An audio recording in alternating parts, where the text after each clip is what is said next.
Hello everyone and welcome to Business Africa. In this issue, digitization and optimization of custom rules in Africa, the continent's one-stop foreign trade center is embarking on the operationalization of the free trade area. With losses estimated at tens of millions of dollars each year on the continent, counterfeit drugs are a major factor. Key rate unchanged for the 7th consecutive time in Kenya, the central bank announces a tightening of fiscal policy and a reduction in its spending. Optimization of custom rules with a view to a genuine operationalization of the Continental Free Trade Area. This is one of the points that emerged from the 7th International Conference of One-Stop Foreign Trade Center. The 20 or so countries and organizations present at the meeting also discussed ways to address the main challenges of international trade, including the issue of electronic commerce and sub-regional trade. The report of William Baiha and Philemon Mbale. Digitizing custom clearance and transit operations in Africa. A meeting mid-September in Cameroon, the continent's single window on foreign trade, called on states to seize the opportunity of electronic commerce to connect to the global economy. The first idea is to accelerate free trade between African countries. Our states are engaged in the process of boosting intra-African trade. You know that this is the case from the point of view of infrastructure problems, physical infrastructure, and this problem can be solved by means of electronics. The penetration rate of e-commerce in Africa is around 2%. This is due to procedures that are too long at port level, procedures that are themselves victims of the still embryonic development of modern telecommunications infrastructures. Today we talk about e-commerce in Africa. People are discovering this new service for the first time. Then the second subject is the internet access. When we talk of digitalization, we talk about internet access. Today on the African continent, it is not yet at the level where we want it to be. It is evolving, but there's much to do. By moving towards the digitalization of their procedures, African single windows expect to benefit more from maritime transport, which accounts for 90% of global trade, according to the African Alliance for Electronic Commerce. It is within the framework of this agreement that we met with Isidore Biha, the Director General of the Cameroon One-Stop Foreign Trade Center and President of the African Alliance for Electronic Commerce. We discussed the advantages and opportunities offered by the One-Stop Foreign Trade Center with the arrival of the ZLECA. You know, the ZLECA, we consider ZLECA as a historic step forward for Africa. And I think that all Africans do dream of political, but above all, economic integration to facilitate trade, to effectively enable Africa to develop from its own economies.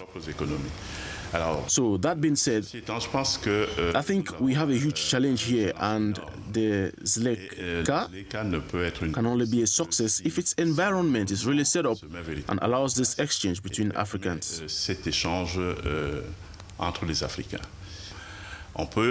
We can have exchanges between countries, but if the eventual results are inconvenient, I don't think we'll have gained much. And it's at this level that I think that the one-stop shops are called upon to make their contributions to effectively facilitate these exchanges. Today, a couple of one-stop shops have been put in place in Africa, and we've also proposed that to the African Union. The question of the feasibility of setting up regional counters in view of the specific needs and requirements of each region was also raised.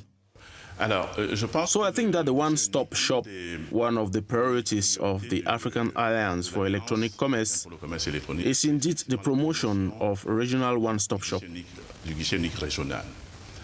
What then is a one-stop shop? It simply means that there must be a national one-stop shop. The one-stop shop is not located somewhere. A regional one-stop is effectively the pooling of all existing national one-stop shops. The aim is to set up a platform that will allow the interoperability of the national one-stop shop. Not only is it this a recommendation from the World Trade Organization, but it's a necessity to know that one-stop stops play a very important role in facilitating and simplifying procedures.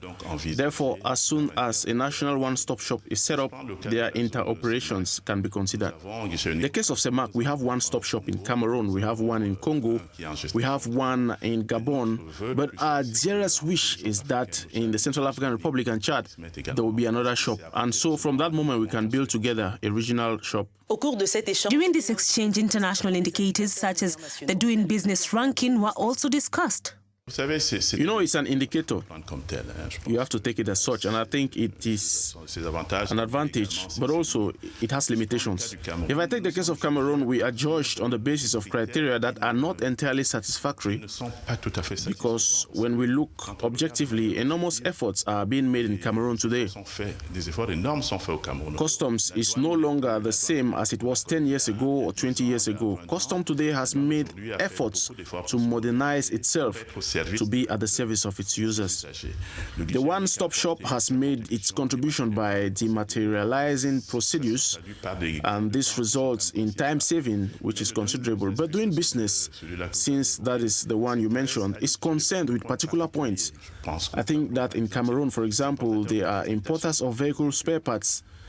If you look at this market, it is an extremely complicated market that cannot reflect the reality of the efforts being made in Cameroon. So I think all of that indeed deserves a little nuance, but we are fully aware that we need to improve our rankings.